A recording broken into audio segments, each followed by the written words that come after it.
허름한 국수집, 고등학생 소녀와 중학생 남학생, 초등학생 남학생, 세 남매가 테이블에 앉아 있었습니다.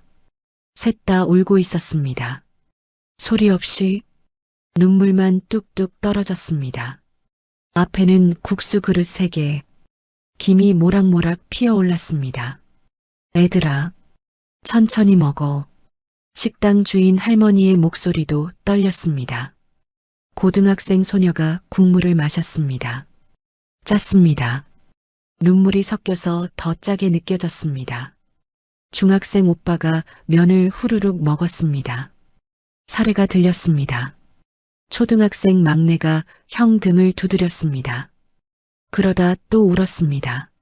엄마, 막내의 입에서 작은 소리가 새어나왔습니다. 엄마 보고 싶어. 새 아이는 그렇게 울면서 국수를 먹었습니다. 손에 남은 돈은 10,000원뿐이었습니다.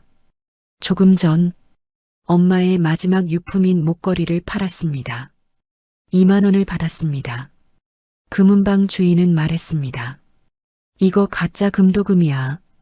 엄마가 평생 차고 다니시던 목걸이가 고작 20,000원이었습니다. 새 아이에게는 내일이 없었습니다. 월세는 2달째 밀렸습니다. 냉장고는 텅 비었습니다. 전기는 어제 끊겼습니다. 그저 오늘 하루 배만 채우면 되었습니다. 내일은 내일 걱정하면 되니까. 식당 안다른 손님들이 힐끔힐끔 쳐다봤습니다. 저 애들 불쌍하네. 엄마 돌아가셨다며 수군거리는 소리가 들렸습니다. 하지만 새 아이는 신경 쓰지 못했습니다. 배가 너무 고팠으니까 어제 저녁 마지막 라면을 셋이 나눠 먹었습니다. 그게 마지막 식사였습니다. 국수를 다 먹었습니다. 빈 그릇만 남았습니다. 누나가 할머니에게 10,000원을 건넸습니다. 감사합니다. 목소리가 떨렸습니다. 할머니는 김밥까지 싸주셨습니다. 남은 거야. 가져가. 새 아이는 허리를 깊이 숙였습니다. 그리고 국수집을 나왔습니다. 그때였습니다. 부웅. 골목 저편에서 소리가 들렸습니다. 자동차 소리. 이 좁은 골목에 새 아이는 고개를 돌렸습니다. 검은색 차, 큰 차, 벤츠였습니다. 뒤에 또 한 대, 또 한 대, 계속 나타났습니다. 하나, 둘, 셋, 넷, 다섯. 5대의 벤츠가 좁은 골목을 가득 메웠습니다. 동네 사람들이 우르르 나왔습니다. 뭐야 저거?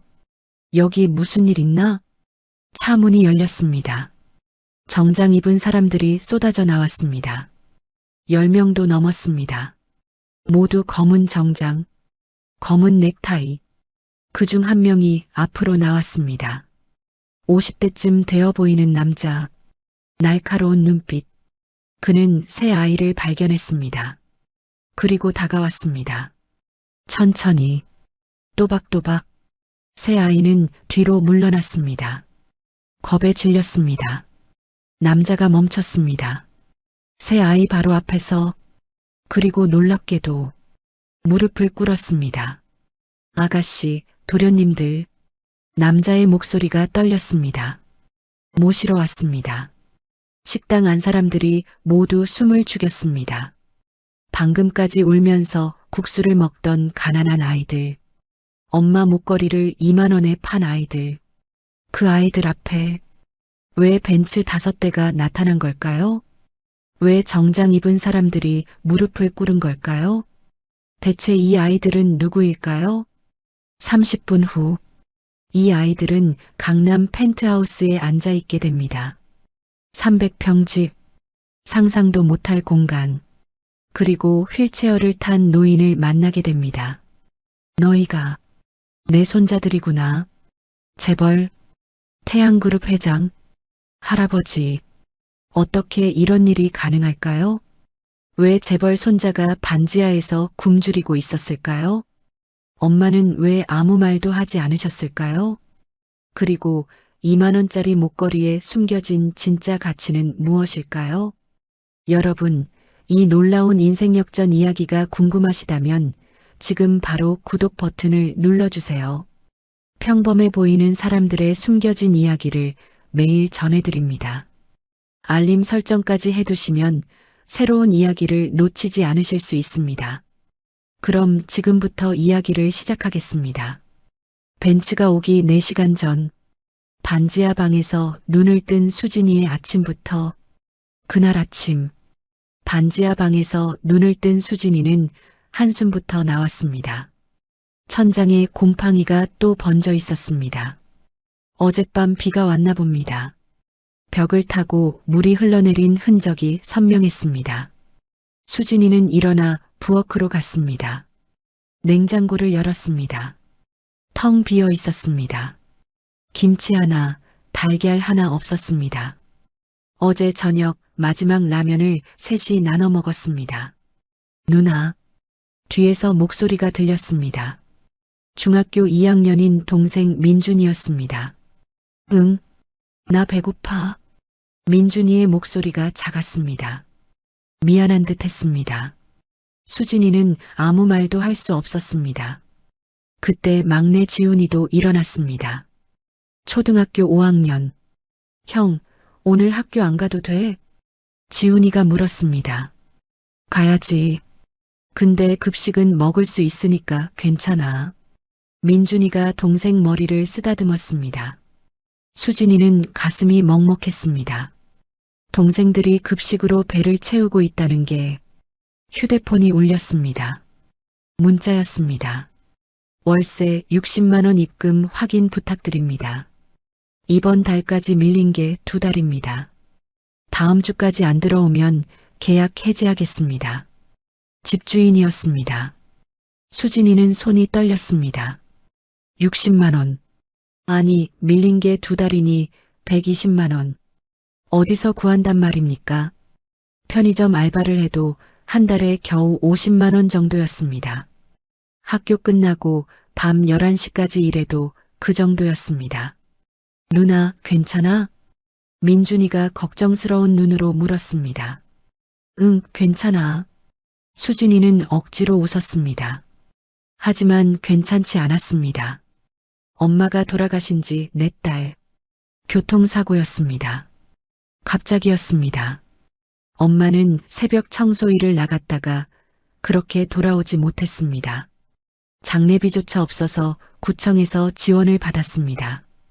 그것도 대출이었습니다. 갚아야 할 돈이었습니다. 친척은 없었습니다. 아빠는 수진이가 5살 때 돌아가셨습니다.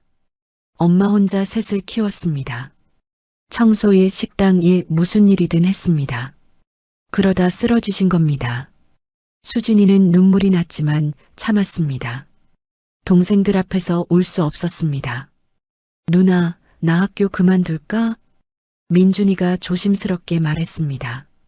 나도 일하면 돈 벌 수 있잖아. 그런 소리 하지 마. 수진이가 소리쳤습니다.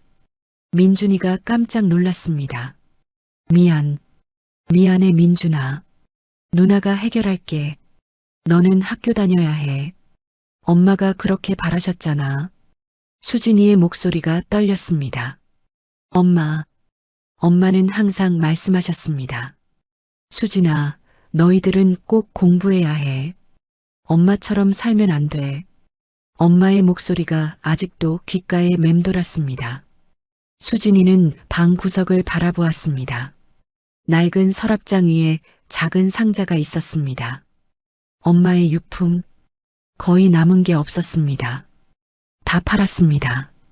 냉장고도 전자레인지도 팔 수 있는 건 다 팔았습니다. 마지막 남은 건 목걸이 하나뿐이었습니다. 엄마가 늘 하고 다니시던 목걸이, 은색 체인에 작은 펜던트가 달린.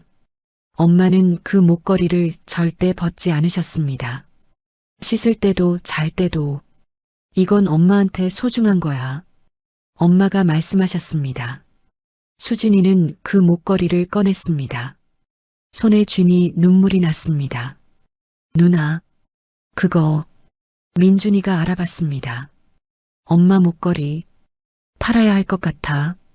수진이의 목소리가 떨렸습니다. 누나, 그건 이것밖에 없어. 이거라도 팔아야 월세를 낼 수 있어. 수진이는 목걸이를 꼭 쥐었습니다. 미안해, 엄마. 정말 미안해. 수진이는 목걸이를 가방에 넣었습니다. 너희들 학교가. 누나, 금은방 갔다 올게. 누나, 나도 같이 갈래. 민준이가 말했습니다. 나도. 지훈이도 따라 나섰습니다. 수진이는 고개를 끄덕였습니다. 셋은 반지하를 나섰습니다. 계단을 올라갈 때 햇빛이 눈부셨습니다. 오랜만에 보는 햇빛 같았습니다. 골목을 걸었습니다. 사람들이 지나갔습니다. 출근하는 사람들, 학교 가는 학생들, 모두 바빴습니다. 수진이는 생각했습니다. 저 사람들은 아침밥을 먹었을까? 걱정 없이 밥을 먹었을까? 금은방이 보였습니다. 낡은 간판, 금은 보석고가 매입. 수진이는 숨을 크게 들이쉬었습니다. 그리고 문을 열었습니다. 딸랑, 종소리가 울렸습니다. 금은방 주인이 고개를 들었습니다. 50대쯤 되어 보이는 남자였습니다. 어서 오세요. 무뚝뚝한 목소리였습니다. 수진이는 떨리는 손으로 목걸이를 꺼냈습니다. 이거 얼마에 살 수 있을까요? 주인이 목걸이를 받아들었습니다. 돋보기로 자세히 살폈습니다.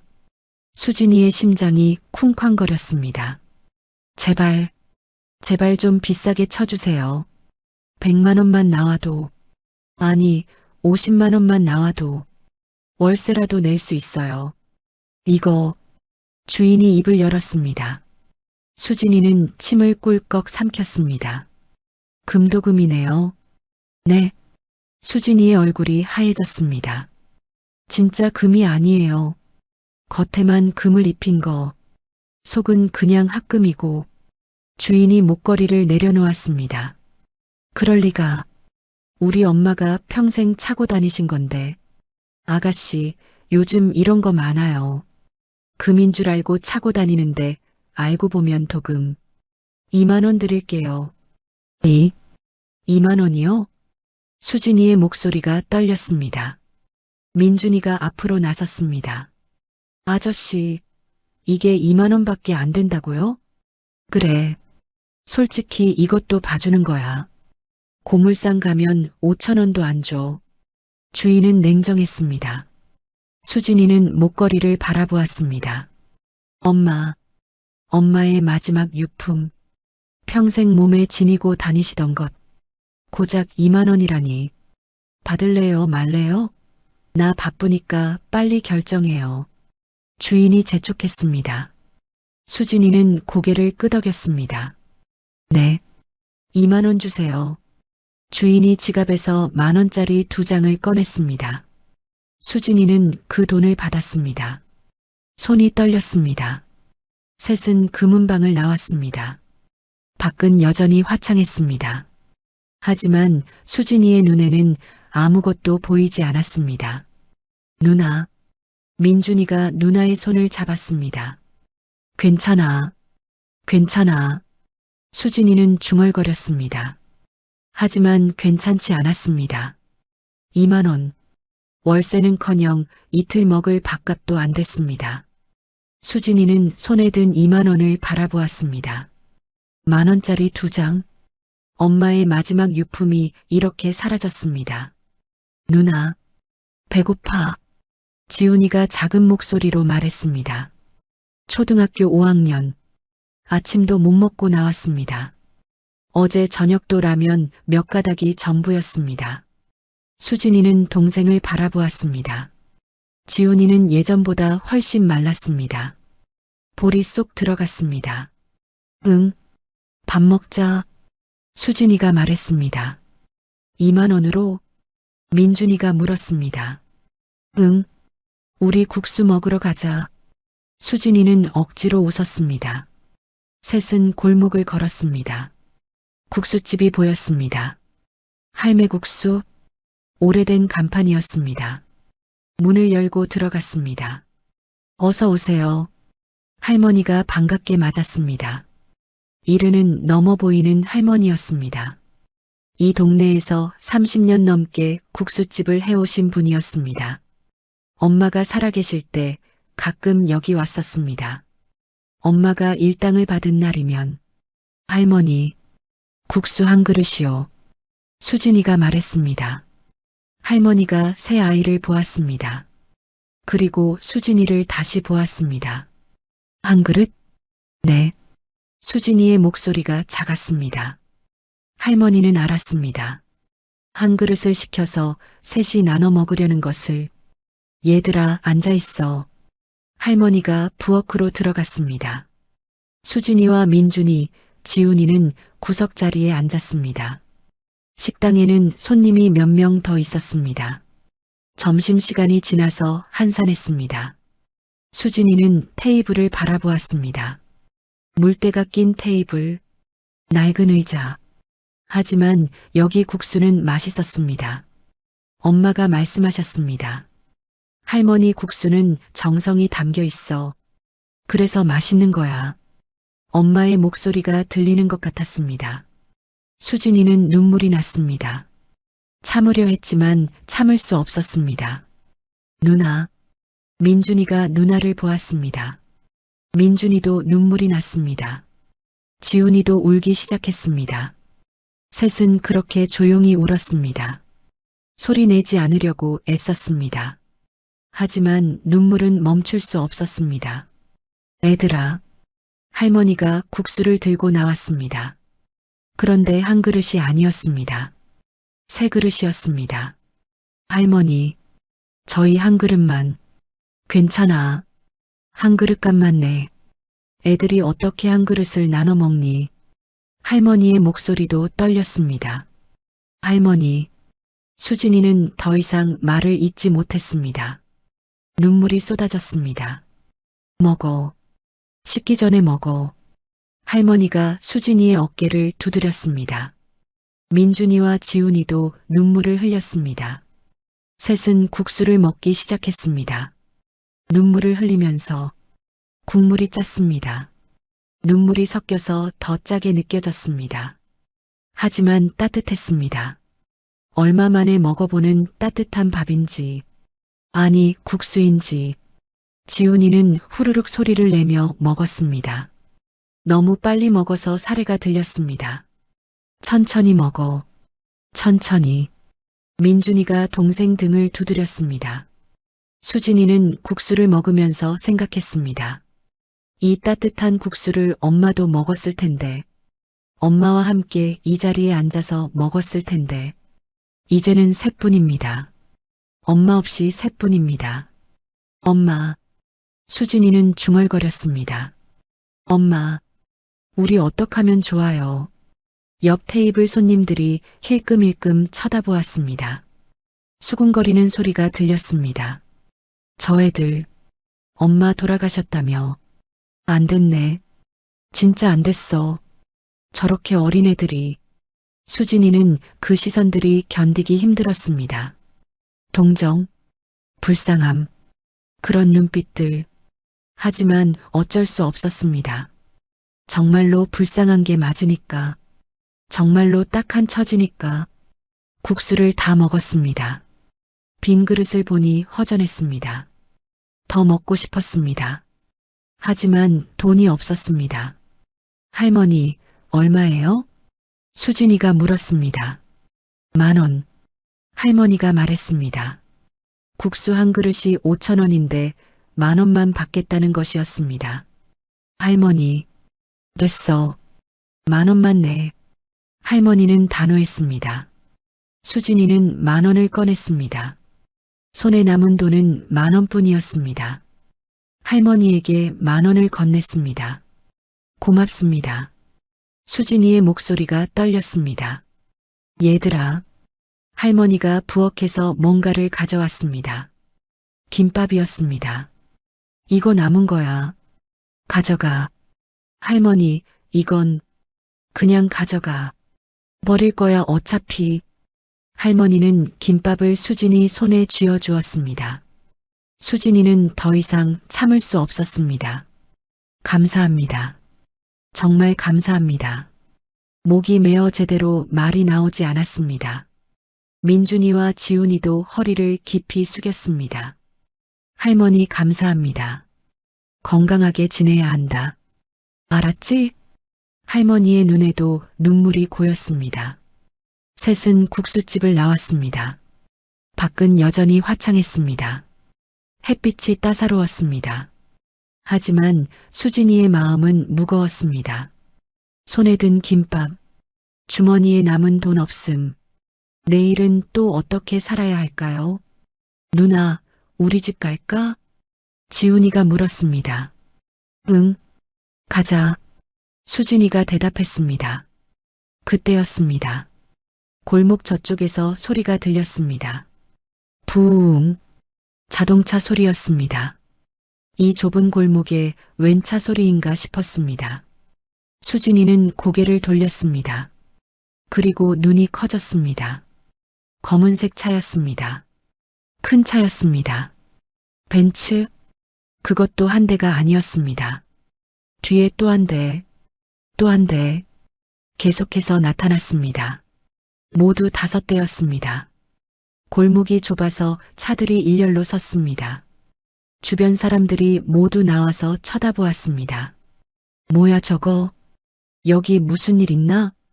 재벌이라도 오나? 웅성웅성. 수진이와 민준이, 지훈이도 멍하니 바라보았습니다. 차 문이 열렸습니다. 정장을 입은 사람들이 우르르 내렸습니다. 10명도 넘었습니다. 모두 검은 정장에 검은 넥타이. 마치 영화에서 보던 장면 같았습니다. 그중 한 명이 앞으로 나왔습니다. 50대쯤 되어 보이는 남자였습니다. 회색 머리에 날카로운 눈빛. 그는 주변을 둘러보았습니다. 그리고 수진이와 동생들을 발견했습니다. 남자가 걸어왔습니다. 천천히, 또박또박. 수진이는 뒤로 물러났습니다. 민준이가 누나 앞을 막아섰습니다. 지훈이는 형 뒤에 숨었습니다. 남자가 멈췄습니다. 새 아이 바로 앞에서, 그리고 놀랍게도 무릎을 꿇었습니다. 저희가 찾았습니다. 남자의 목소리가 떨렸습니다. 아가씨, 도련님들. 수진이는 입이 떡 벌어졌습니다. 이게 무슨 상황인가요? 아가씨? 도련님? 누구세요? 수진이가 물었습니다. 남자는 눈물을 흘렸습니다. 회장님께서 손자, 손녀님들을 찾으라고 하셨습니다. 회장님? 손자? 수진이는 이해할 수 없었습니다. 남자가 서류를 꺼냈습니다. DNA 검사 결과입니다. 강수진 양, 강민준 군, 강지훈 군. 맞으십니까? 새 아이는 고개를 끄덕였습니다. 어머님 성함이 강은혜님 맞으십니까? 그 이름을 듣는 순간 수진이의 눈에서 눈물이 쏟아졌습니다. 엄마 이름. 네, 우리 엄마. 어머님은. 남자의 목소리가 떨렸습니다. 태양그룹 회장님의 외동따님이셨습니다. 거짓말. 수진이가 중얼거렸습니다. 거짓말이에요. 우리 엄마가 재벌 딸이라니. 남자는 천천히 일어났습니다. 거짓말이 아닙니다. 이 서류를 보십시오. 그가 건넨 서류. 수진이는 떨리는 손으로 받았습니다. DNA 친자 감정 결과서, 국립과학수사연구원 발급. 수진이의 이름이 보였습니다. 강수진. 그리고 아래에 피검사자 강태준과의 혈연관계 손녀 확률 99.99%. 민준이와 지훈이의 이름도 있었습니다. 모두 같은 결과였습니다. 이게 무슨... 수진이는 믿을 수 없었습니다. 강태준 회장님께서는. 남자가 말을 이었습니다. 30년간 따님을 찾으셨습니다. 그리고 넉 달 전 따님께서 교통사고로 돌아가셨다는 소식을 들으셨습니다. 엄마가 돌아가신 게 넉 달 전이었습니다. 회장님께서는 그제야 손자 손녀님들이 계시다는 것을 아셨습니다. 그리고 저희에게 찾으라고 하셨습니다. 왜? 민준이가 물었습니다. 왜 이제야요? 엄마가 살아계실 때는 왜 안 찾으셨어요? 민준이의 목소리가 떨렸습니다. 분노가 섞여 있었습니다. 남자는 고개를 숙였습니다. 그건 제가 말씀드릴 수 있는 부분이 아닙니다. 회장님께서 직접 설명하실 겁니다. 우리 안 가요. 민준이가 말했습니다. 우리 엄마 버린 사람들한테 갈 이유 없어요. 민준아. 수진이가 동생을 말렸습니다. 하지만 수진이도 마음은 같았습니다. 엄마는 왜 재벌 딸이면서 반지하에서 살았을까요? 왜 청소 일을 하며 힘들게 사셨을까요? 왜 아무 말씀도 안 하셨을까요? 아가씨, 남자가 말했습니다.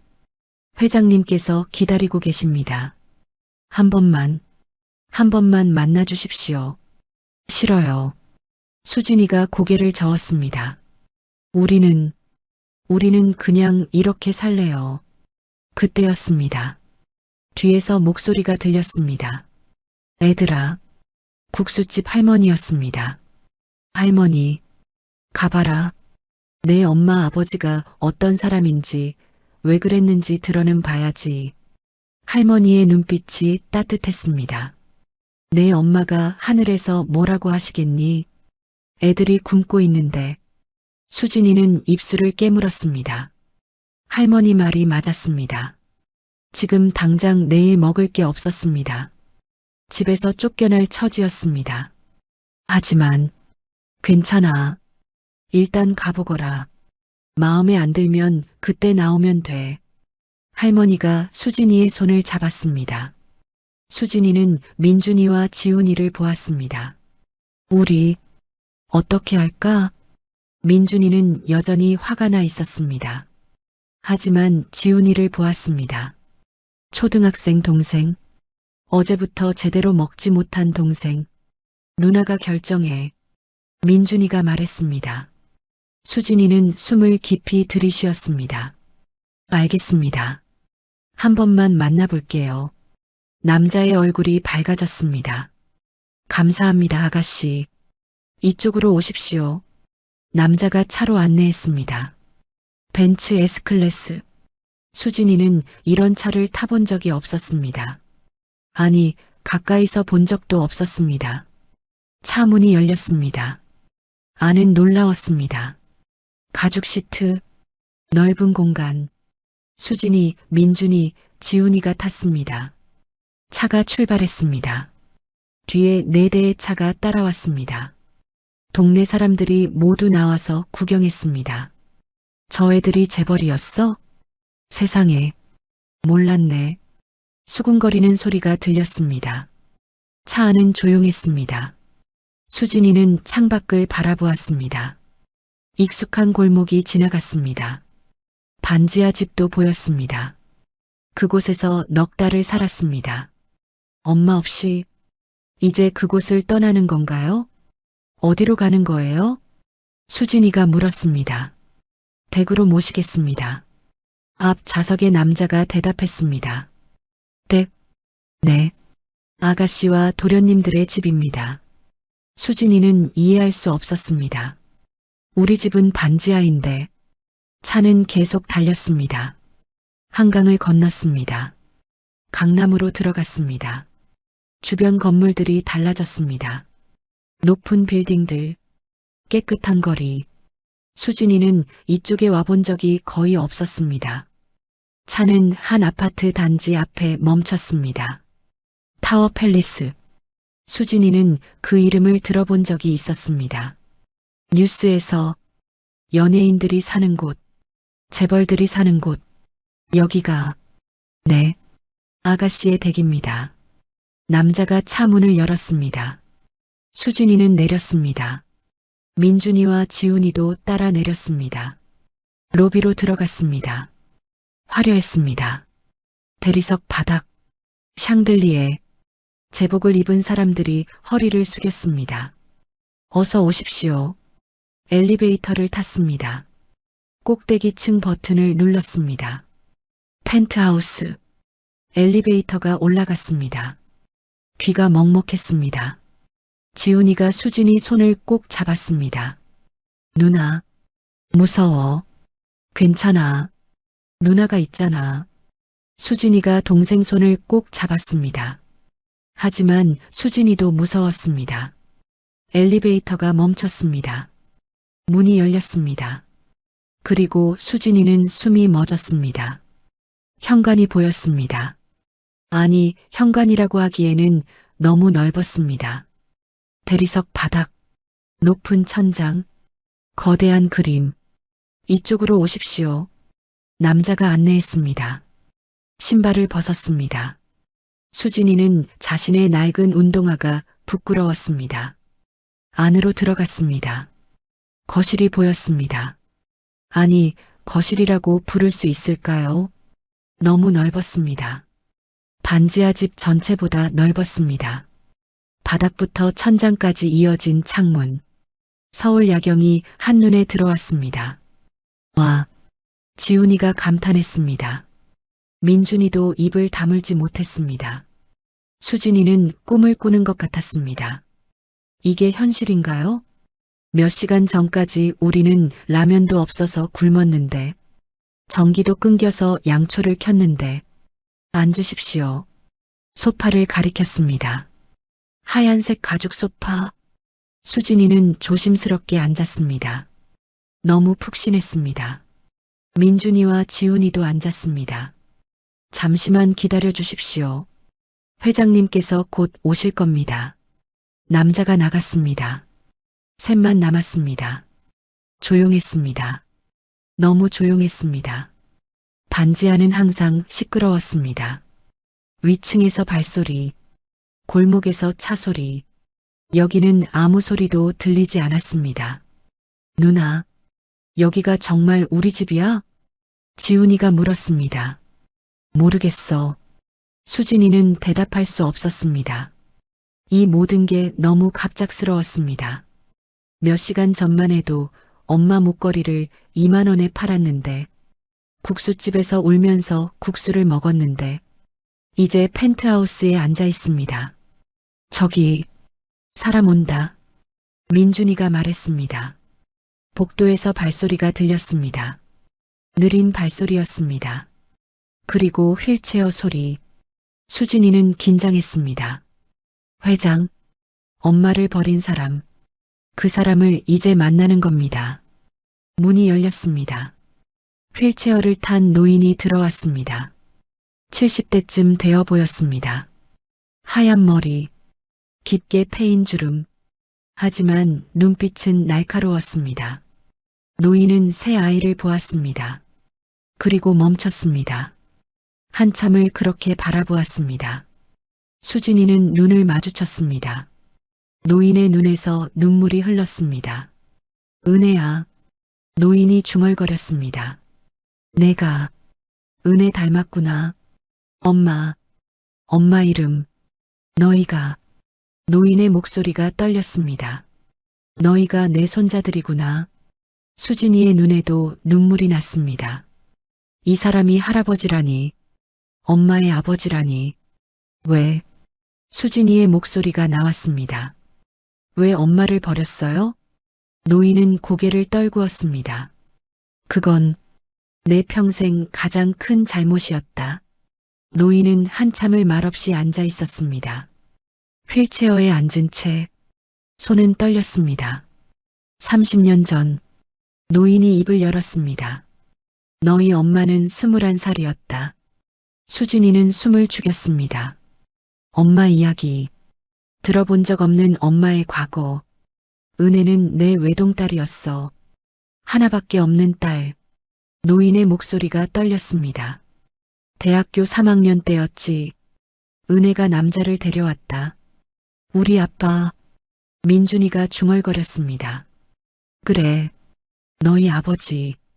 강민수라는 청년이었어. 노인은 눈을 감았습니다. 착한 청년이었어. 예의도 바르고 은혜를 정말 사랑했지. 그럼 왜? 수진이가 물었습니다. 왜 반대하셨어요? 노인은 길게 한숨을 쉬었습니다.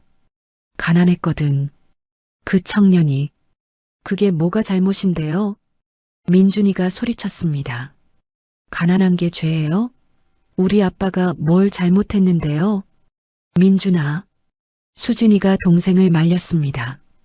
하지만 수진이도 화가 났습니다. 노인은 고개를 숙였습니다. 잘못한 건 나다. 내가 잘못했어. 노인의 눈에서 눈물이 떨어졌습니다.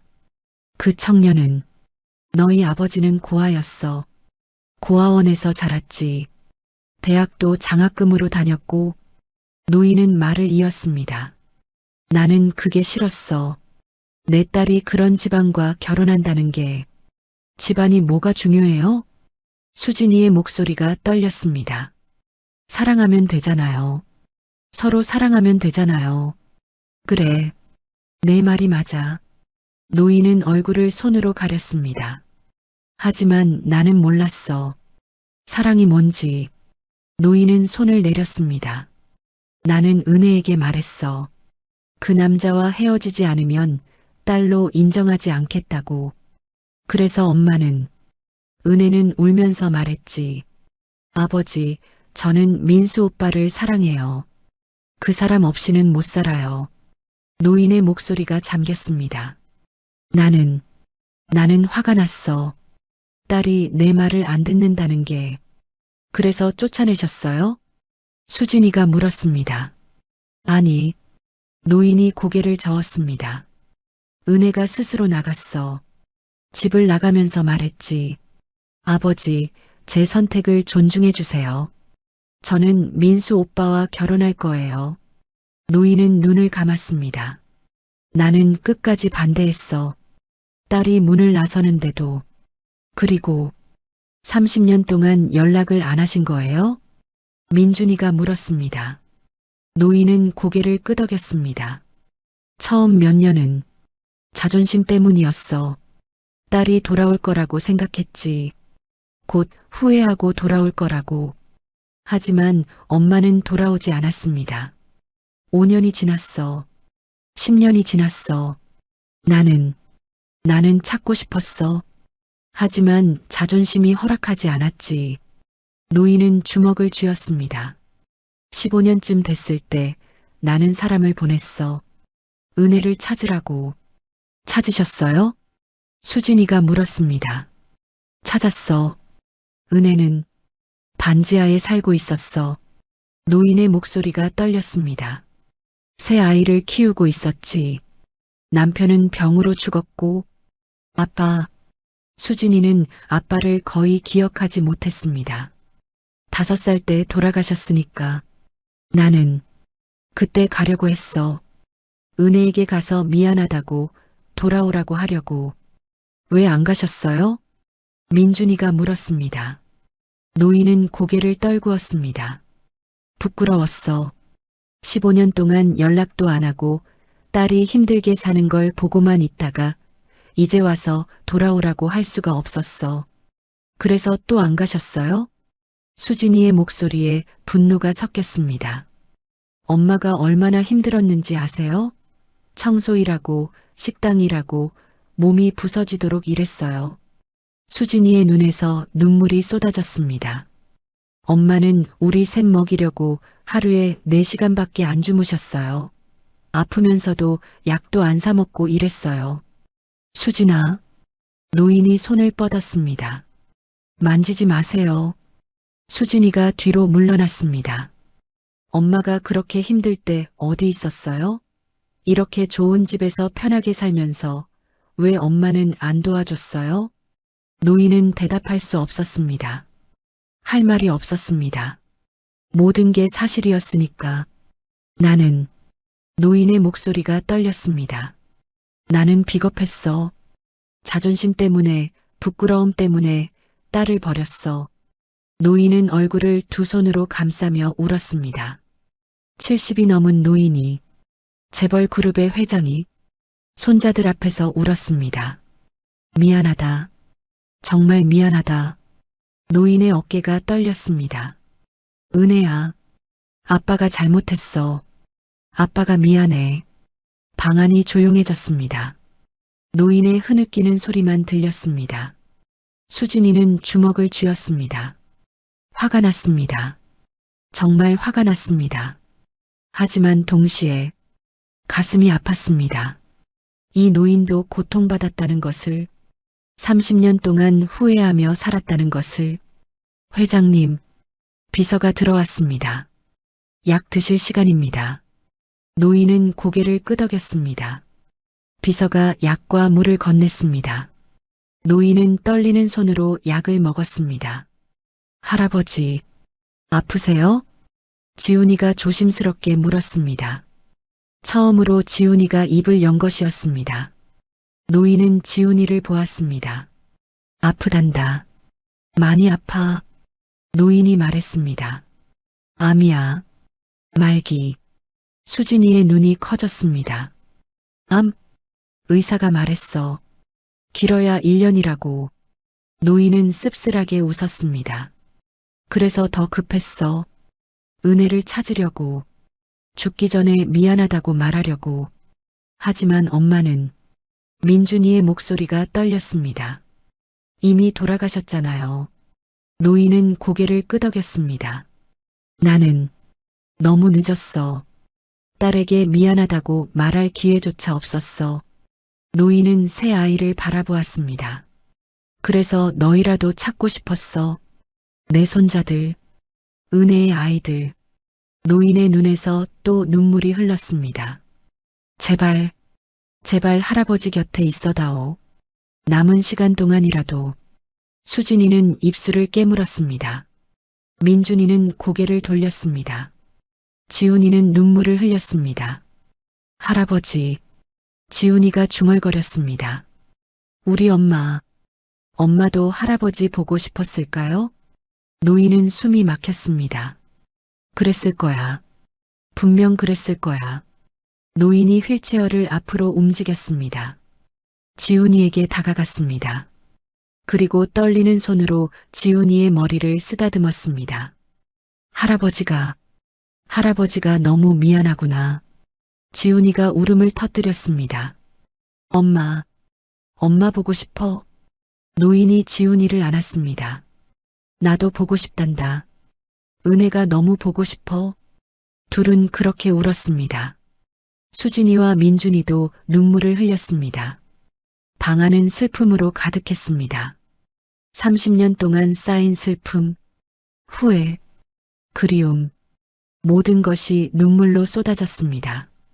한참 후 노인이 입을 열었습니다. 너희에게 줄 게 있어. 노인이 비서에게 눈짓했습니다. 비서가 서류를 가져왔습니다. 이건. 노인이 서류를 펼쳤습니다. 태양그룹의 모든 지분이야. 내가 가진 전부. 수진이의 눈이 커졌습니다. 이걸 너희 셋 이름으로 넘겼어. 각각 3분의 1씩. 할아버지, 이건 은혜의 몫이야. 내가 딸에게 주지 못한 것들. 이제라도 손자들에게 주고 싶구나. 노인은 서류를 수진이에게 건넸습니다. 너희는 이제 이 그룹의 주인이야. 재벌 3세지. 수진이는 서류를 받았습니다. 손이 떨렸습니다. 몇 시간 전까지 2만 원에 기뻐하던 아이들이 이제 수천억 원의 주인이 되었습니다. 다음 날 아침 수진이는 눈을 떴습니다. 천장이 보였습니다. 하얀 천장, 곰팡이가 없었습니다. 물이 샌 흔적도 없었습니다. 수진이는 일어나 앉았습니다. 침대였습니다. 푹신한 침대. 반지하에서는 바닥에 이불을 깔고 잤습니다. 침대가 없었으니까 창문을 보았습니다. 바닥부터 천장까지 이어진 큰 창문. 서울 전체가 보였습니다. 꿈이 아니구나. 수진이는 중얼거렸습니다. 어젯밤 일이 생각났습니다. 할아버지의 눈물, 상속 서류, 그리고 비서가 안내해준 방. 각자의 방. 수진이의 방만 해도 반지하 집 전체만 했습니다. 똑똑, 노크 소리가 들렸습니다. 아가씨, 일어나셨습니까? 문 밖에서 목소리가 들렸습니다. 네. 수진이가 대답했습니다. 문이 열렸습니다. 30대쯤 되어 보이는 여자가 들어왔습니다. 정장을 입고 있었습니다. 안녕하세요, 아가씨. 저는 김비서입니다. 오늘부터 아가씨를 보자 하겠습니다. 보자. 뭐? 네. 아가씨의 일정 관리, 교육 스케줄, 모든 것을 제가 담당합니다. 수진이는 어리둥절했습니다. 준비하시죠. 아침 식사 시간입니다. 김비서가 옷장을 열었습니다. 옷이 가득했습니다. 어제는 몰랐는데 옷장 안에 수십 벌의 옷이 걸려 있었습니다. 이건 어젯밤 준비했습니다. 아가씨 사이즈에 맞춰서요. 김비서가 옷 하나를 꺼냈습니다. 명품 브랜드였습니다. 수진이는 그 로고를 알았습니다. 백화점에서 본 적 있었으니까 한 벌에 100만 원이 넘는 옷 입어보시겠어요? 네. 수진이는 옷을 받았습니다. 부드러웠습니다. 지금까지 입어본 옷 중 가장 좋은 옷이었습니다. 옷을 갈아입었습니다. 거울을 보았습니다. 낯선 사람이 보였습니다. 자신이지만 자신 같지 않았습니다. 완벽하십니다. 김비서가 미소 지었습니다. 식당으로 가시죠. 복도를 걸었습니다. 민준이와 지훈이도 나왔습니다. 둘 다 새 옷을 입고 있었습니다. 누나, 지훈이가 달려왔습니다. 누나, 나 이 옷 입어도 돼? 진짜 비싸 보이는데. 응. 할아버지가 준비하신 거래. 식당에 도착했습니다. 긴 테이블이 있었습니다. 10명은 앉을 수 있을 것 같았습니다. 할아버지가 앉아 계셨습니다. 왔구나. 할아버지가 미소 지었습니다. 어제보다 안색이 좋아 보였습니다. 앉아라. 셋은 자리에 앉았습니다. 음식이 나왔습니다. 샐러드, 빵, 달걀 요리, 과일. 호텔 조식 같았습니다. 많이 먹어라. 할아버지가 말했습니다. 지훈이는 망설이지 않고 먹기 시작했습니다. 배가 고팠나 봅니다. 수진이와 민준이도 먹었습니다. 정말 맛있었습니다. 오늘부터 너희 교육이 시작된다. 할아버지가 말했습니다. 교육이요? 수진이가 물었습니다. 재벌 3세로서 배워야 할 것들이 많단다. 할아버지가 설명했습니다. 경영학, 경제학, 영어, 중국어, 골프, 승마. 많은 것들을 배워야 해. 승마요? 민준이가 눈이 커졌습니다. 그래. 상류층 사교를 위해 필요하지. 할아버지는 진지했습니다. 학교는 옮긴다. 강남국제학교로. 학교를. 수진이는 당황했습니다. 갑자기요? 이미 절차는 끝났어. 다음 주부터 새 학교에 다니면 된다. 모든 게 빠르게 진행되고 있었습니다. 어제까지만 해도 반지하에 살던 아이들이 하루 만에 재벌이 되고 학교까지 옮기게 되었습니다. 식사 후 교육이 시작되었습니다. 첫 수업은 테이블 매너였습니다. 포크는 왼손, 나이프는 오른손. 선생님이 설명했습니다. 바깥쪽 것부터 사용합니다. 수진이는 따라 해봤습니다. 어색했습니다. 지금까지 숟가락과 젓가락만 썼으니까. 아니, 이렇게. 선생님이 수진이의 손을 잡아 교정했습니다. 2시간 동안 테이블 매너만 배웠습니다. 점심 후에는 영어 수업. 구두 애프터눈. 원어민 선생님이 말했습니다. 수진이는 영어를 잘하지 못했습니다. 학교에서 배운 게 전부였습니다. 리피트 애프터 미. 선생님이 말했습니다. 수진이는 따라했습니다. 발음이 어색했습니다. 저녁에는 골프 연습, 실내 연습장이 있었습니다. 펜트하우스 안에 클럽을 이렇게 잡습니다. 코치가 설명했습니다. 민준이가 공을 쳤습니다. 빗나갔습니다. 다시 해봐요. 코치가 말했습니다. 하루 종일 배웠습니다. 밤 9시가 되어서야 끝났습니다. 수진이는 방으로 돌아왔습니다. 침대에 쓰러졌습니다. 힘들다. 편의점 알바보다 더 힘들었습니다. 하루 종일 새로운 것들을 배우는 게 똑똑, 노크 소리. 들어오세요. 민준이가 들어왔습니다. 누나. 응. 우리 계속 이렇게 살아야 해? 민준이가 물었습니다. 수진이는 민준이를 보았습니다. 무슨 말이야? 나는 이게 불편해. 비서도 따라다니고 뭘 할 때마다 사람들이 지켜보고. 민준이는 침대에 앉았습니다. 엄마랑 살 때가 더 좋았어. 가난했지만 자유로웠잖아. 수진이는 아무 말도 할 수 없었습니다. 민준이 말이 맞았으니까. 이 삶은 편했지만 불편했습니다. 감시받는 것 같았습니다. 조금만 참자. 할아버지가 아프시잖아. 수진이가 말했습니다. 할아버지 남은 시간 동안이라도 곁에 있어드리자. 민준이는 고개를 끄덕였습니다. 알겠어. 며칠이 지났습니다. 일주일이 지났습니다. 수진이는 조금씩 적응했습니다. 테이블 매너도 익숙해졌습니다. 영어 회화도 조금 늘었습니다. 그리고 월요일, 새 학교에 가는 날이었습니다. 강남국제학교. 아침에 벤츠가 기다리고 있었습니다. 아가씨, 타십시오. 기사가 문을 열었습니다. 수진이는 탔습니다. 민준이와 지훈이도 각자 차를 탔습니다. 학교까지 세 대의 차가 움직였습니다. 학교에 도착했습니다. 건물이 컸습니다. 마치 대학교 같았습니다. 차에서 내렸습니다. 학생들이 쳐다보았습니다. 저 애 누구야? 벤츠 타고 왔네. 수군거리는 소리가 들렸습니다. 수진이는 고개를 들었습니다. 그리고 걸었습니다. 교실로 들어갔습니다. 학생들이 모두 쳐다보았습니다. 선생님이 소개했습니다. 오늘부터 전학 온 강수진 학생입니다. 수진이는 인사했습니다.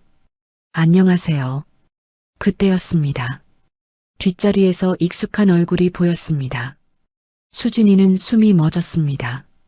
지수, 예전 학교에서 수진이를 놀렸던 아이.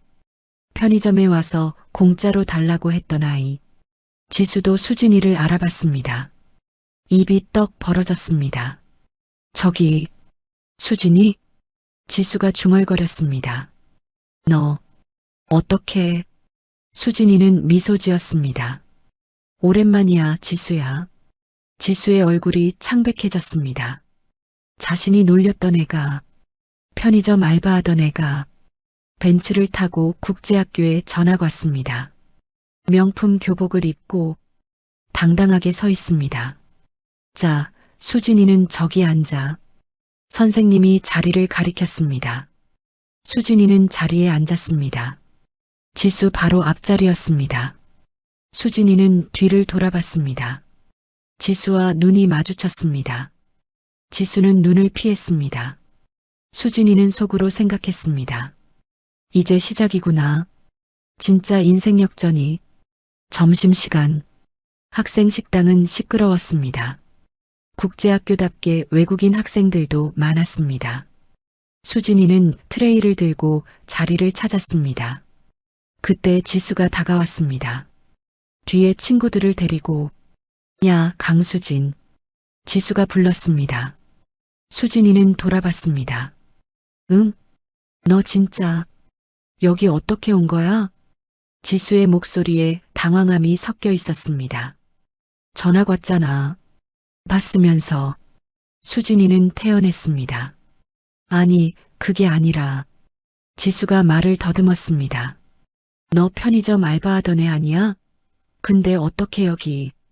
주변 학생들이 쳐다보기 시작했습니다. 편의점 알바? 진짜? 수군거리는 소리. 지수는 계속 말했습니다. 너희 집 엄청 가난하지 않았어? 반지하 살고. 지수야. 수진이가 지수의 말을 끊었습니다. 그래, 맞아. 나 편의점 알바했어. 반지하 살았고, 수진이는 당당했습니다. 근데 그게 뭐? 뭐긴 뭐야. 여긴 국제학교인데 돈 없으면 못 오는 데잖아. 지수가 비웃었습니다. 너 등록금은 어떻게 냈어? 설마 장학금? 주변 친구들이 킥킥거렸습니다. 수진이는 미소 지었습니다. 장학금? 아니, 수진이가 말했습니다. 우리 할아버지가 내주셨어. 할아버지? 지수가 코웃음 쳤습니다. 할아버지가 뭐 하시는데? 태양그룹 회장님이셔. 순간 조용해졌습니다. 주변 학생들이 모두 입을 다물었습니다. 뭐라고? 지수의 얼굴이 하얘졌습니다. 태양그룹. 그 태양그룹? 응. 다른 태양그룹 있어? 수진이는 담담했습니다. 거짓말. 거짓말 아니야. 우리 할아버지 강태준 회장님. 검색해봐. 수진이가 말했습니다. 지수는 얼른 휴대폰을 꺼냈습니다. 검색했습니다. 강태준 회장. 기사들이 쏟아졌습니다. 그중 하나. 강태준 회장. 30년 만에 찾은 손자, 손녀들에게 전 재산 상속. 사진도 있었습니다. 수진이, 민준이, 지훈이가 할아버지와 함께 찍은 사진. 지수의 손이 떨렸습니다. 이게 진짜야? 진짜지. 수진이가 말했습니다. 주변 학생들이 웅성거렸습니다. 진짜 재벌이네. 태양그룹 손녀라고. 대박. 지수는 말을 잇지 못했습니다. 자신이 놀렸던 아이가, 편의점에서 공짜 달라고 했던 아이가 재벌 3세였습니다. 저기, 수진아. 지수의 목소리가 작아졌습니다. 나, 그때 미안했어. 수진이는 지수를 보았습니다. 뭐가? 편의점에서 내가 좀 심했던 것 같아. 지수가 머리를 극적였습니다. 수진이는 한숨을 쉬었습니다. 됐어. 이제 와서 사과해봤자. 수진이는 돌아섰습니다. 수진아. 지수가 불렀지만 수진이는 가버렸습니다. 며칠 후 집주인에게서 전화가 왔습니다. 반지하 집주인. 여보세요. 수진이가 받았습니다. 아, 수진이? 나 집주인인데. 아, 네. 월세 말이야. 2달치 밀렸잖아. 언제 줄 거야? 집주인의 목소리는 여전히 무뚝뚝했습니다. 다음 주까지 안 들어오면 너희 짐 다 버릴 거야. 수진이는 웃음이 나왔습니다. 아저씨, 왜?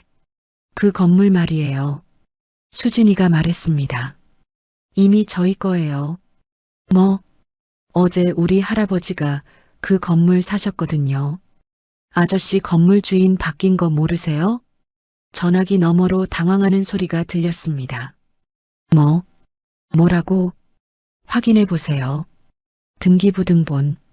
수진이는 전화를 끊었습니다. 시원했습니다. 할아버지가 그 건물을 샀을 때 수진이는 말렸습니다. 하지만 할아버지는 웃으며 말했습니다. 손녀가 살던 곳이잖아. 사야지. 그리고 건물을 샀습니다. 현금으로 10억 원에. 다음은 금은방이었습니다. 수진이는 할아버지와 함께 그 금은방에 갔습니다. 비서가 앞서 걸었습니다. 문을 열고 들어갔습니다. 딸랑. 종소리. 금은방 주인이 고개를 들었습니다. 그리고 얼어붙었습니다. 수진이를 알아봤습니다. 그리고 뒤에 있는 휠체어의 노인을. 어서 오십시오. 주인의 목소리가 떨렸습니다. 저번에 목걸이 팔러 왔던 애 기억하세요? 비서가 물었습니다. 네. 그 목걸이 아직 있습니까? 있습니다. 주인이 서랍을 뒤졌습니다. 목걸이를 꺼냈습니다. 엄마의 목걸이. 이거 감정 맡겼습니다. 비서가 서류를 꺼냈습니다. 이 목걸이는 100년 된 앤티크입니다. 순금에 다이아몬드가 박혀 있고요. 네. 주인의 눈이 커졌습니다. 가치는 5천만 원입니다. 비서가 말했습니다. 당신은 이것을 2만 원에 샀죠? 주인은 식은땀을 흘렸습니다. 저는 몰랐습니다. 5천만 원 내세요. 비서가 말했습니다. 네. 이 목걸이 값 5천만 원. 지금 내세요. 저한테 그런 돈이 없으면 고소하겠습니다. 사기죄로. 비서는 냉정했습니다. 주인은 떨었습니다. 제발. 할아버지가 손을 들었습니다. 됐다. 할아버지가 말했습니다. 목걸이만 돌려받아라. 회장님, 그 사람도 먹고 살아야지. 할아버지는 목걸이를 받았습니다. 그리고 수진이에게 건넸습니다. 내 엄마 거다. 잘 간직해라. 할아버지. 수진이는 목걸이를 받았습니다. 눈물이 났습니다. 엄마의 목걸이. 2만 원짜리가 아니었습니다. 5천만 원짜리 목걸이. 엄마는 왜 이런 목걸이를 차고 계셨을까요? 금은방을 나왔습니다. 주인은 바닥에 주저앉아 있었습니다. 다음은 편의점이었습니다. 수진이가 알바하던 곳. 점주가 전화를 했었습니다. 수진아, 다시 일 안 할래? 요새 사람이 없어서. 수진이는 편의점에 갔습니다. 점주가 반갑게 맞았습니다. 수진아, 올 줄 알았어. 언제부터 나올 수 있어? 안 나와요. 수진이가 말했습니다. 네, 이제 안 해요. 알바. 야, 그래도 그렇지. 갑자기 그만두면 나는 어떡하라고. 점주가 짜증을 냈습니다. 제가 왜 갑자기 그만둔 줄 아세요? 수진이가 물었습니다. 몰라. 왜? 엄마 돌아가셔서요. 장례식 가야 해서 하루 쉬자고 했는데 사장님이 뭐라고 했죠? 점주의 얼굴이 굳었습니다. 그건 쉬면 잘린다고 하셨잖아요. 수진이의 목소리가 떨렸습니다. 그래서 엄마 장례식장에서 알바복 입고 여기 왔었어요. 2시간 일하고 다시 장례식장 갔고요. 수진아, 그건 미안한데 이제 와서 미안하다고 하지 마세요. 수진이는 돌아섰습니다. 수진아, 점주가 불렀습니다. 다시는 연락하지 마세요. 수진이는 나갔습니다. 밖에서 벤츠가 기다리고 있었습니다. 기사가 문을 열었습니다. 아가씨. 수진이는 차에 탔습니다. 차가 출발했습니다. 수진이는 창밖을 보았습니다. 편의점이 멀어졌습니다. 그 안에서 밤새 일하던 자신의 모습이 이제는 추억이 되었습니다. 집으로 돌아왔습니다. 펜트하우스.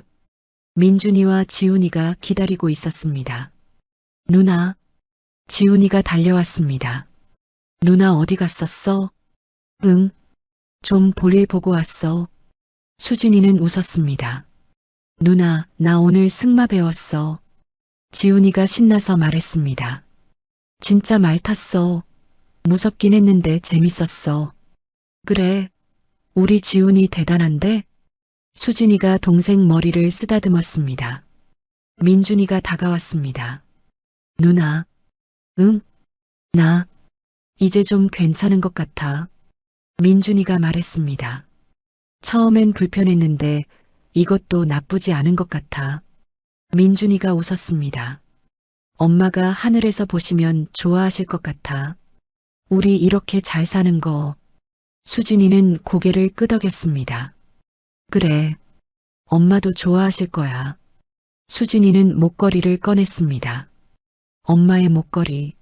엄마, 우리 이제 괜찮아요. 수진이는 중얼거렸습니다. 걱정하지 마세요. 그날 밤, 할아버지 방에서 불빛이 새어나왔습니다. 수진이는 문을 두드렸습니다. 할아버지, 들어오너라. 할아버지는 책을 보고 계셨습니다. 잠 안 주무세요? 나이 들면 잠이 안 온단다. 할아버지가 미소 지었습니다. 수진이는 다가가 앉았습니다. 할아버지, 응? 고맙습니다. 수진이가 말했습니다. 우리한테 이렇게 잘해주셔서. 할아버지는 수진이의 손을 잡았습니다. 내가 고맙지. 너희가 할아버지를 용서해줘서. 할아버지도 많이 힘드셨을 거예요. 많이 후회했단다. 30년 내내 할아버지의 눈에 눈물이 맺혔습니다. 이제라도 너희를 만나서 정말 다행이야. 할아버지와 손녀는 그렇게 조용히 앉아 있었습니다. 창밖으로 서울의 야경이 빛났습니다. 다음 날 수진이는 목걸이를 자세히 살펴보았습니다. 은색 체인, 작은 펜던트, 그 안에 무언가 새겨져 있었습니다.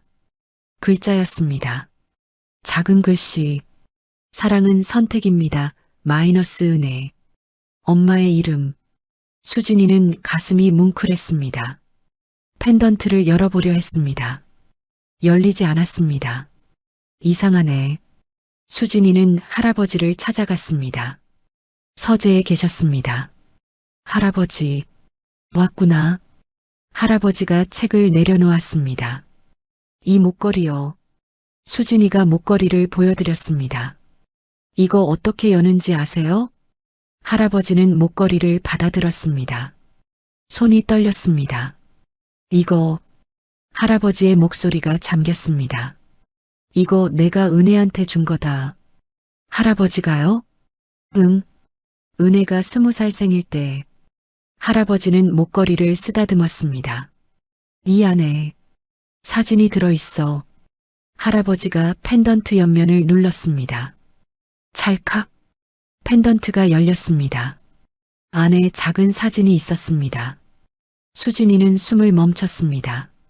사진 속에는 세 사람이 있었습니다. 젊은 엄마, 아빠, 그리고 할아버지.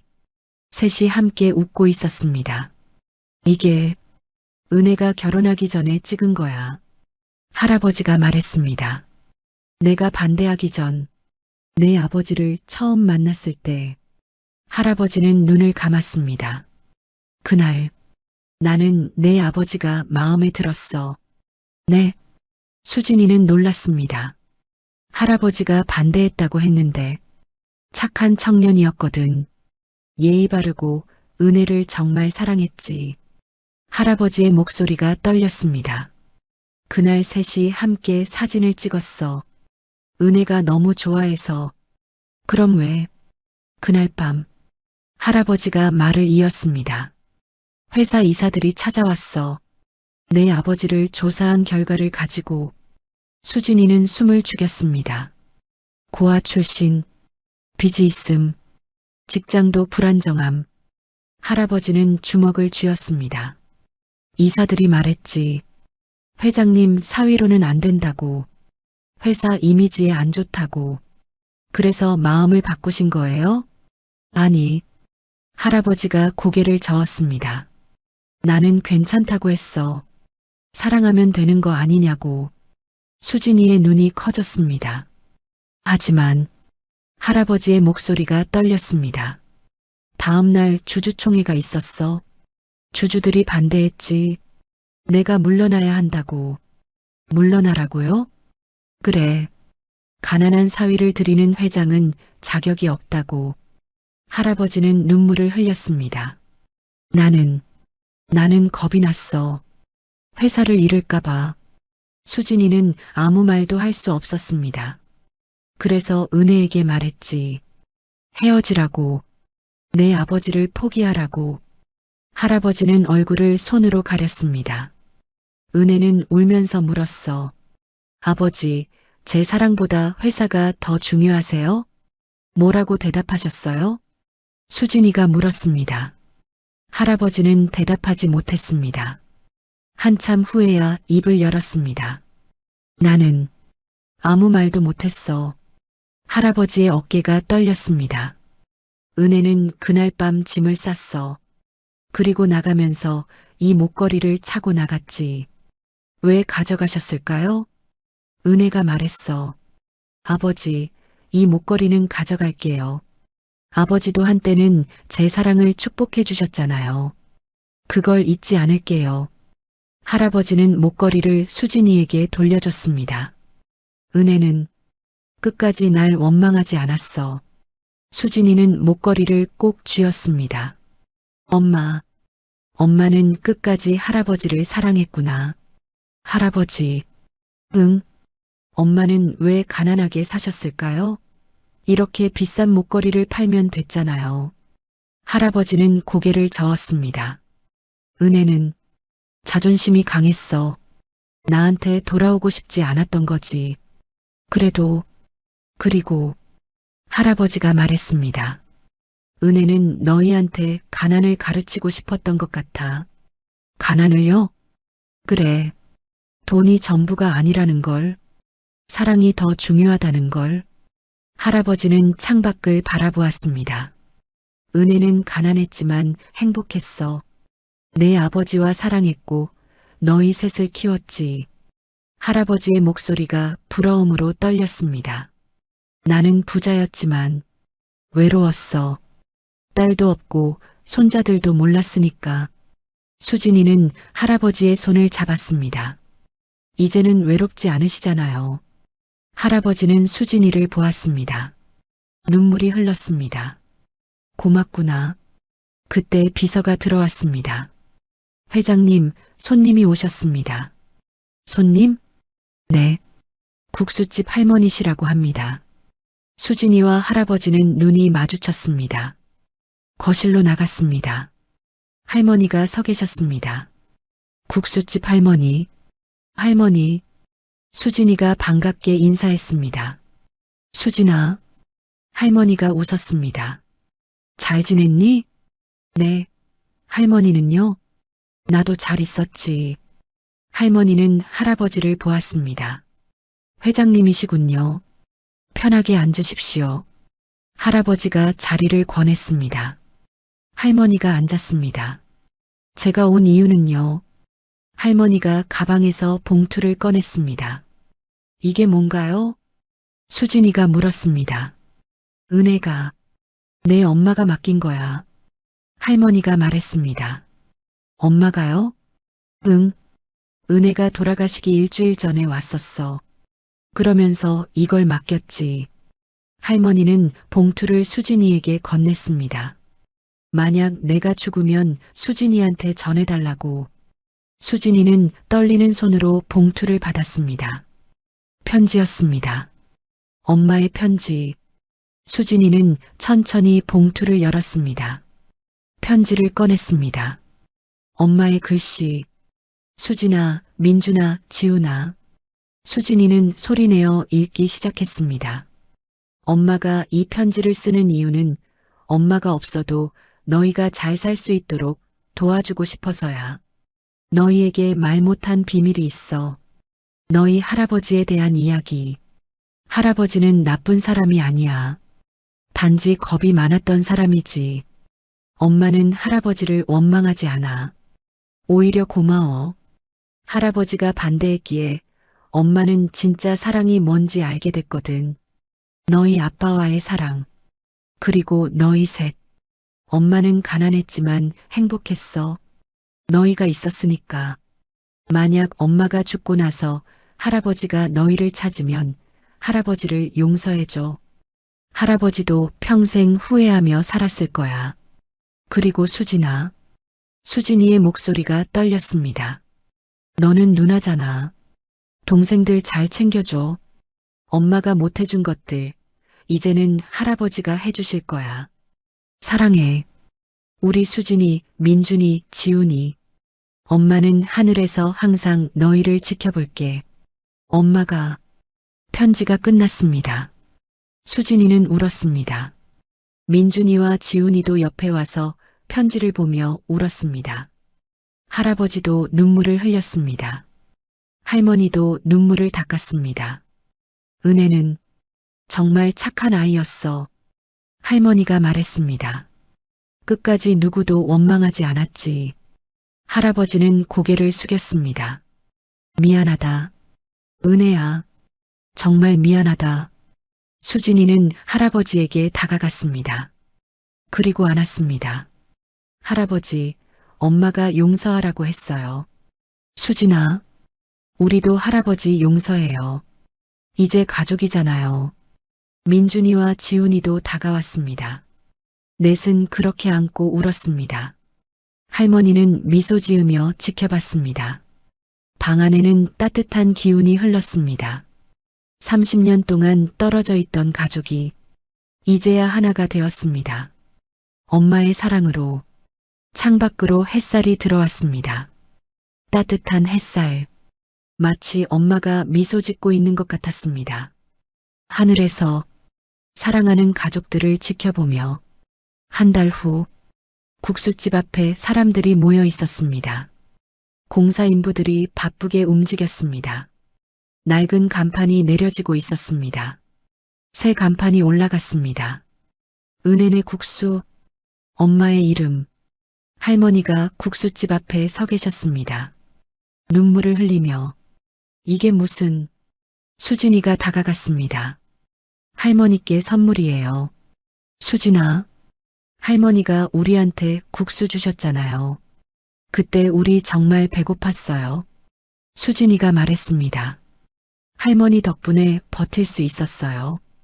그런 걸로가 아니에요. 수진이는 할머니 손을 잡았습니다. 할머니는 우리한테 가장 힘들 때 손을 내밀어 주셨어요. 평생 잊지 못할 거예요. 할머니는 수진이를 안았습니다. 착하네. 정말 착해. 할아버지가 휠체어를 타고 왔습니다. 많이 야위셨습니다. 병이 깊어지고 있었습니다. 할머니, 할아버지가 말했습니다. 제 며느리가 신세 많이 졌습니다.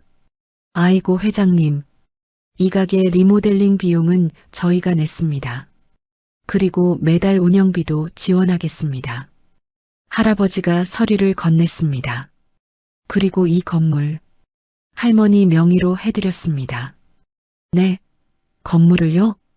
할머니가 놀랐습니다. 은혜를 돌봐주신 은혜입니다.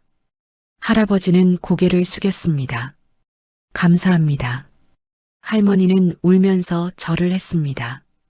회장님, 고맙습니다. 정말 고맙습니다. 리모델링된 국수집은 깨끗했습니다. 새 테이블, 새 의자, 주방도 최신식으로 바뀌었습니다. 하지만 국수 맛은 그대로였습니다. 할머니의 정성이 담긴 맛. 개업 첫날, 수진이, 민준이, 지훈이가 국수를 먹었습니다. 역시 할머니 국수가 제일 맛있어. 지훈이가 말했습니다. 맞아. 이 맛이야. 민준이도 웃었습니다. 수진이는 국물을 마시며 생각했습니다.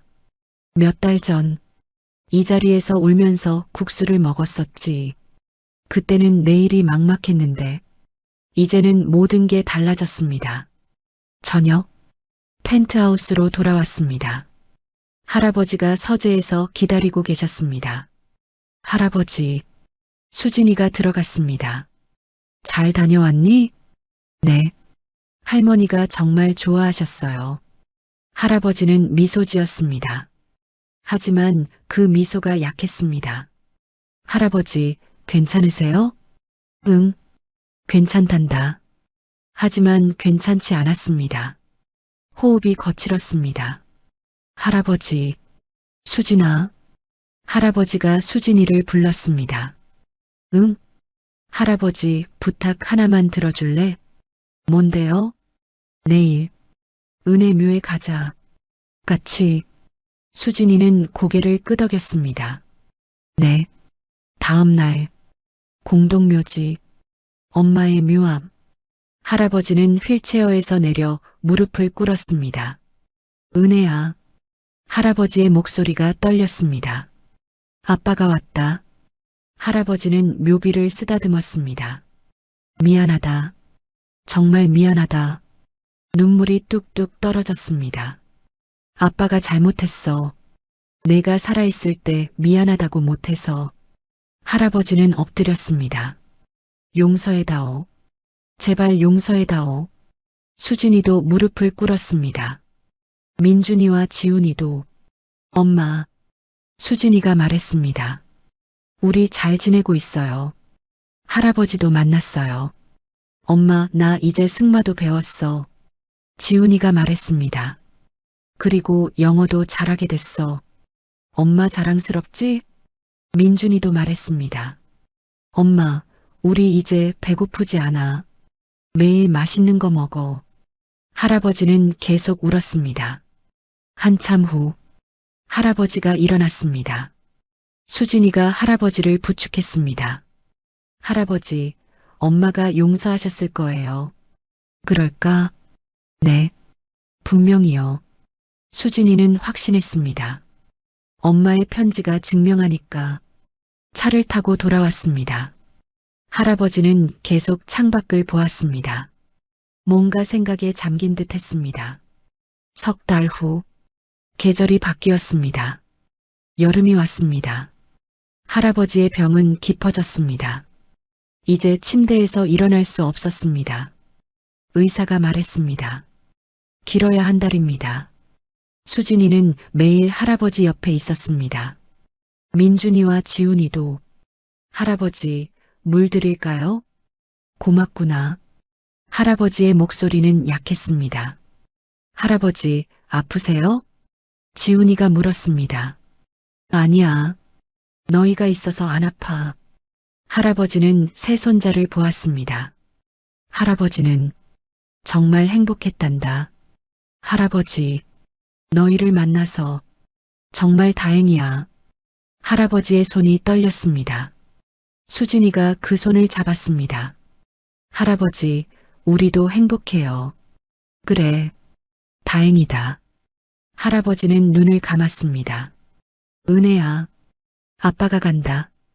이제 아빠가 너한테 간다. 할아버지의 숨이 느려졌습니다. 할아버지, 수진이가 불렀습니다. 할아버지는 마지막으로 미소 지었습니다. 그리고 숨을 거두었습니다. 평화로운 얼굴이었습니다. 장례식장, 많은 사람들이 왔습니다. 재벌 회장의 장례식이었으니까. 하지만 가장 슬퍼한 건 새 손자였습니다. 할아버지, 수진이는 영정 사진을 보며 울었습니다. 고마워요. 우리 찾아주셔서. 민준이와 지훈이도 울었습니다. 3일장, 장례를 치렀습니다. 할아버지는 엄마 옆에 묻혔습니다. 딸 옆에, 이제 엄마랑 같이 계시네. 지훈이가 말했습니다. 응, 할아버지가 원하시던 거야. 수진이가 대답했습니다. 1년 후, 수진이는 대학생이 되었습니다. 경영학과, 할아버지의 회사를 물려받기 위해서 민준이는 고등학생이 되었습니다. 승마 선수로 활동 중이었습니다. 지훈이는 중학생이 되었습니다. 영재학교에 합격했습니다. 셋은 여전히 펜트하우스에 살았습니다. 하지만 매주 일요일 은혜네 국수에 갔습니다. 할머니의 국수를 먹으러. 할머니, 국수 3그릇이요. 지훈이가 주문했습니다. 알았어. 할머니는 여전히 건강하셨습니다. 국수가 나왔습니다. 셋은 먹기 시작했습니다. 역시 이 맛이야. 민준이가 웃었습니다. 수진이는 국물을 마시며 생각했습니다. 1년 전, 이 자리에서 울면서 국수를 먹었을 때, 2만 원밖에 없었을 때, 앞날이 막막했을 때, 그리고 갑자기 벤츠가 왔을 때, 모든 게 꿈 같았습니다. 하지만 꿈이 아니었습니다. 할아버지가 주신 선물이었습니다. 엄마가 남긴 사랑이었습니다. 누나, 민준이가 불렀습니다. 응? 우리 정말 행복하지? 응, 정말 행복해. 수진이는 웃었습니다. 창밖으로 햇살이 들어왔습니다. 따뜻한 햇살. 수진이는 하늘을 보았습니다. 엄마, 할아버지. 수진이는 중얼거렸습니다. 우리 잘 살고 있어요. 걱정하지 마세요. 하늘은 맑았습니다. 구름 한 점 없이 마치 엄마와 할아버지가 웃고 있는 것 같았습니다. 수진이는 다시 국수를 먹었습니다. 따뜻한 국물, 따뜻한 마음. 이제 수진이는 알았습니다. 진짜 부자가 뭔지, 돈이 많은 게 아니라 사랑하는 사람이 있는 것. 그게 진짜 부자였습니다. 잘 먹겠습니다. 셋은 그렇게 국수를 먹었습니다. 행복한 얼굴로. 그리고 삶은 계속되었습니다. 새로운 내일을 향해 희망을 안고 사랑을 품고